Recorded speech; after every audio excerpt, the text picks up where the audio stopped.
สบายดีมื้อนี้กับทีมงานของพวกเขาได้มาเลาะเก็บใบขี้เหล็กแล้วก็เบิ่งกับบรรยากาศธรรมชาติที่ว่านะสาวเวียดนามก็เจ้าอยู่บปะให้ดินปล่อยวางเลยพี่น้องแต่ละบอนแต่ละพื้นที่นี่จะมีไม้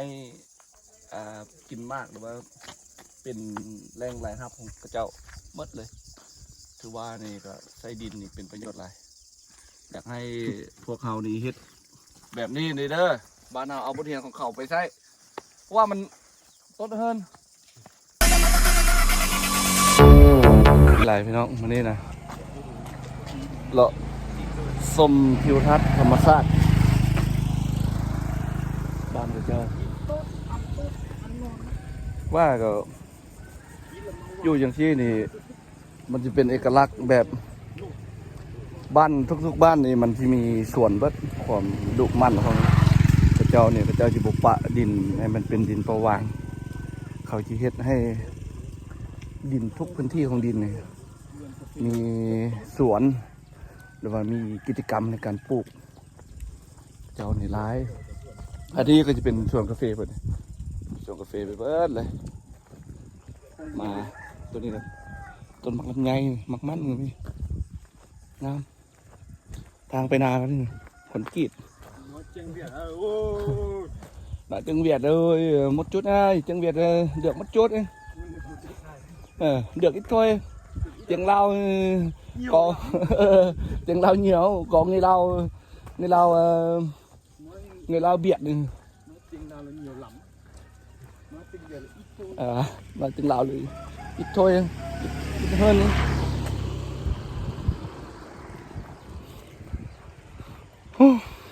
Kêu you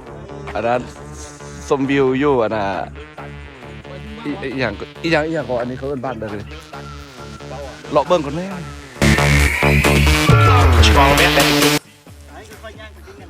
ยังไกลอ่ะ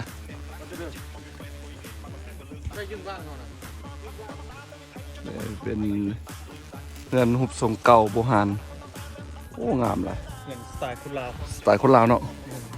ลาวพื้นเมืองเจียนทงหญ้าเจียนทงแต่ว่าทุกบ้านนี่เอกลักษณ์เขาทุ่งนี่ป่าเลยเนาะอันนั้นก็ปีนไปเลาะปิดมีแข็งดูถึงราคา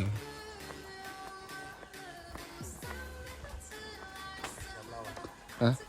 เราอ่ะเจียวกันกินนี้ผมพูดทางเมืองนะคนเย่ห้องคนเย่เสียงเว่แม่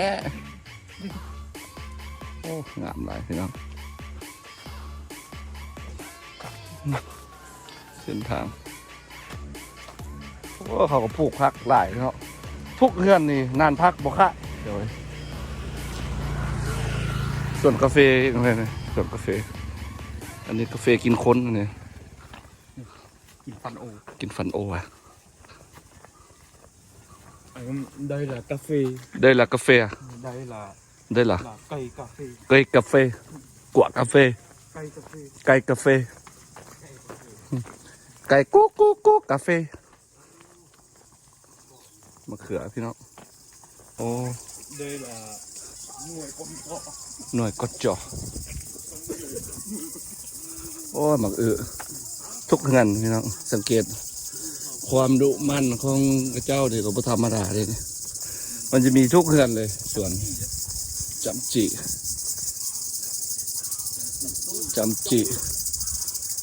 เฮิร์นนี่นี่ก็จะเป็นส่วนนี้ hôm nay là chúng ta là đến là 40 người đây 40 người à đi chơi bưởi tròn bàn tròn được bản thôi bàn cua đá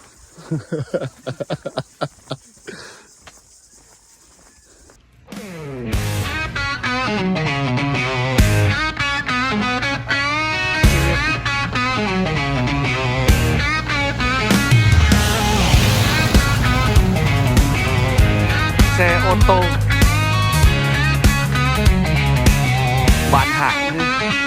là xe ô tô เลาะมาก็ไปเจอปลาขี้เหล็กอีกพี่น้องเอ้ยแม่นเราบ่แนวแซ่บรอดแล้วมือแรงนะตายปลาขี้เหล็กล้วนคนนักปิดคนมักคออ่ะ มักเพาะ มักเพาะ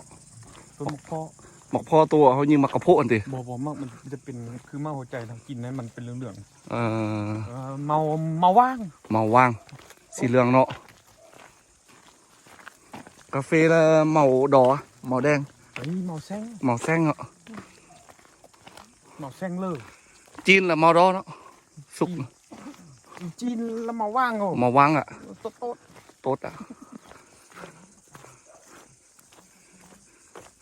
โอ้บรรยากาศพี่น้องเอ้ย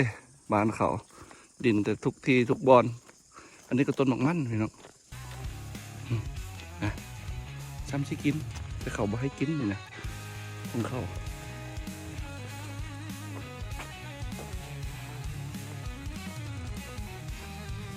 โอ้ทุกบอนเนาะเขาเฮ็ดนี่ดินเหรอเนี่ยโอ้มีค่าแท้ๆแหละนี่โอ้นี่สวนสตรอเบอรี่พี่น้อง เฮลโลซินเจ้า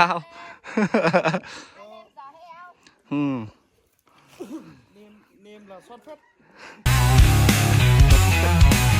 สวนสตรอเบอรี่นี่แซ่บบ่งอนอ่ะนี่กินอีโอ้สตรอเบอรี่พี่น้องดีงำ Xách đồ về đây. Xách đồ của mình lên đi, lên đi, lên đi. Xe lên rồi. โอ้หลายแล้ววะเนาะนี่โอ้ลืม Quả lại được thôi đi về.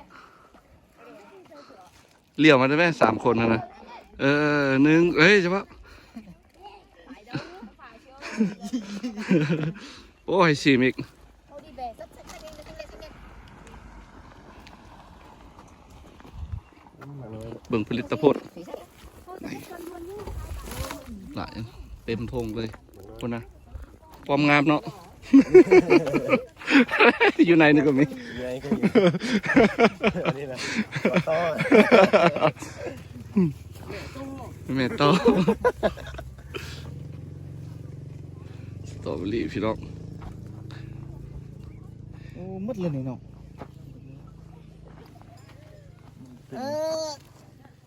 ถึง ลองดูรสชาตินะ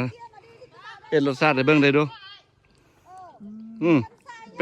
ป็นอะไร คือว่ามีอันนึงอยู่เยอะ rất ngon มีชุดงอนอ่ะ ngon งอดวะ ngon งอน ngon và ngọt เทิมงอน เต็มงอนนะคงงอด ngon คงงอดบหวานวะ ngon งอนงอดเอ้ย หวานดีเนาะ ไฮเกย2 ต้นเด้อต้องเอาเงินเด้อ อีถ้วยนี่เอาไว้ โอ้ดิกำลังขึ้นโอ้งามเลยพี่น้องทุกบอนนี่เป็นส่วนไปเบิดเลย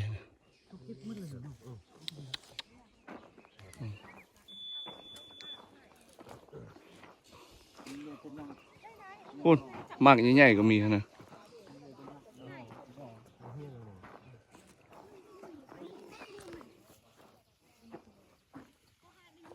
เจ็ดเลย นั่นสตรอเบอรี่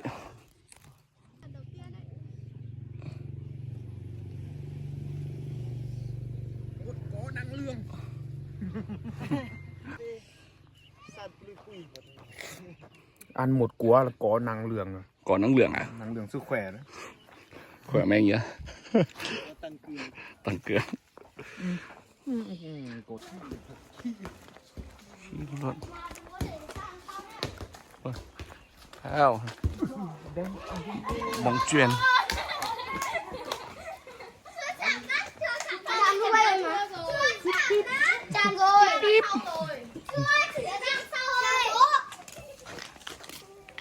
สาวลินตีบาน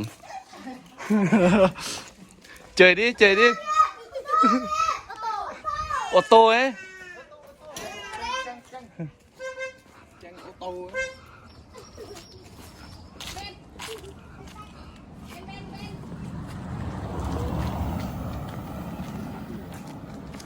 รถจักรยานยนต์แซเดียมแซดับเดียนแซไหม ใส่โอโต้ แซออโต้ ตักซี่ ตักซี่